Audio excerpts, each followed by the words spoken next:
أعوذ بالله من الشيطان الرجيم بسم الله الرحمن الرحيم رب اشرح لي صدري ويسر لي أمري واحلل عقدة من لساني يفقه قولي رب زدني علما اللهم فقهنا في الدين اللهم اهدني وسددني يا مقلب القلوب ثبت قلبي على دينك اللهم اجعل عملي كله صالحا واجعله لوجهك خالصا ولا تجعل لأحد فيه شيئا السلام علیکم ورحمۃ اللہ وبرکاتہ۔ انشاءاللہ آج سورۃ البقرہ کی 85th کلاس میں ہم حج اور عمرے کے مسائل کا انشاءاللہ اگلا پارٹ کریں گے، اور میں نے کچھ تھوڑا سا ٹائم حج اور عمرے کے مسائل کو زیادہ دینا شروع کیا ہے کچھ کلاسز سے، تاکہ ہم حج آنے سے پہلے جتنا کچھ کور کر سکتے ہیں وہ کر لیں۔ انشاءاللہ یہ ریکارڈنگز فائدہ مند ہوں گی آئندہ آنے والے سال میں جانے والوں کے لیے بھی، لیکن چونکہ جو اس سال جا رہے ہیں ان کے لیے تازہ تازہ یاد دہانی۔ اور ایسا ہوتا ہے نا کہ ہم تو نہیں جا رہے، لیکن جو جا رہے ہیں ان کی تیاری کرا دینا، ان کو بتا دینا، ان کو سکھا دینا بھی باعث اجر ہے۔ جس طرح حدیث میں آتا ہے نا کہ جو مجاہد جا رہا ہوتا ہے اس مجاہد کی تیاری کروانے والے کو بھی ویسے ہی اجر ملتا ہے جیسے کہ اس مجاہد کو ملتا ہے۔ تو کوئی نیکی کا کام کر رہا ہے اس کو انکریج کر دینا، اس کو اپریشیٹ کر دینا، اس کو سکھا دینا۔ مثلا کوئی جا رہا ہے حج پہ، آپ کا کوئی قریبی ہے، کوئی خالہ جا رہی ہے، کوئی پھوپھو جا رہی ہے، کوئی جا رہا ہے، کوئی ایک دعا بھی آپ نے ان کو یاد کرا دی اور وہ دعا جا کے وہ وہاں پڑھتے رہے، آپ کے لیے صدقہ جاریہ ہے۔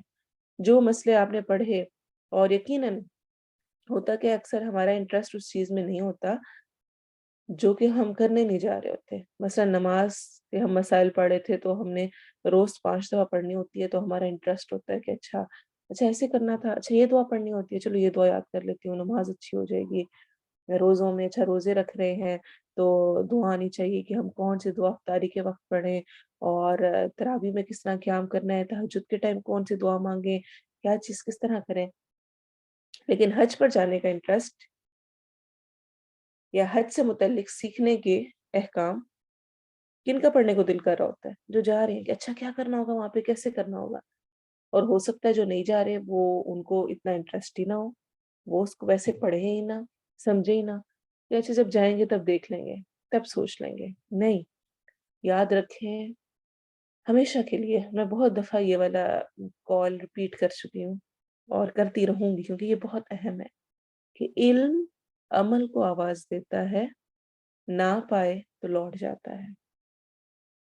جو علم آپ کے پاس پہنچا اور آپ اس کو عمل میں لے آئے وہ آپ کے پاس رہے گا، ساری زندگی رہے گا، اور اگر آپ نے اس کو عمل میں نہ لائے تو وہ واپس لوٹ جائے گا، پھر آپ نے بس سنا ہوگا اور آپ کو یاد نہیں رہے گا۔ اور علم کو محفوظ کرنے کا سب سے بیسٹ وے یہ ہے کہ آپ اس کو آگے پہنچائیں۔ تو ہم میں سے کسی نہ کسی کا، بلکہ سب کا، کوئی نہ کوئی تو جا رہا ہوتا ہے نا، کوئی فرینڈز میں جا رہا ہے، کوئی رشتہ داروں میں جا رہا ہے، کوئی ہمسایوں میں جا رہا ہے۔ تو جو چیزیں، کچھ کانسیپٹس ایسے ہوتے ہیں جو کہ بس ہمارے ذہن میں ہوتے ہیں، اچھا ایسے ہوتا ہوگا، لیکن اصل میں ویسا نہیں ہوتا۔ تو جب آپ کسی سے ملنے جائیں تو جو ابھی تک آپ نے پڑھ لیا ہے اس میں سے جو باتیں آپ کو یاد ہوں، جو سمجھ آئی ہوں، چاہے لکھ لیں اپنے پاس اور جا کر ان کو بتائیں کہ آپ نے تیاری تو کر لی ہوگی ماشاءاللہ سے، اور مجھے امید ہے کہ آپ نے سارا، آپ کو سمجھ آ گیا ہوگا، لیکن کچھ چیزیں میں بھی آج کل پڑھ رہی ہوں تو میرا دل کر رہا تھا کہ میں آپ کو بتاؤں کہ اس طرح کر کے کرنا ہوتا ہے، اور اس میں احرام میں اگر خارش کر لیں تو کوئی بات نہیں ہوتی ہے ایسی ہی پریشانی والی، اور اگر اس طرح ہو جائے تو کوئی بات نہیں ہوتی، ہاں اس طرح کرنے کا خیال رکھنا ہے تھوڑی بہت۔ یہ نہیں کہ آپ نے بیٹھ کے دوسروں کو پڑھانا شروع کر دینا، لیکن ہلکی پھلکی بات چیت اور وہ چیزیں ضرور ہونی چاہیے۔ تو جب اس کو پڑھ رہے ہوں اس نیت سے پڑھیں کہ اس کو سیکھنا ہے، اللہ تعالیٰ موقع لائے عمرے پہ جانے کا، حج پہ جانے کا، خود بھی عمل کرنا ہے اور آگے بھی انشاءاللہ کوشش کرنی ہے۔ اللہ تعالیٰ ہمیں صحیح علم کو سیکھنے کی،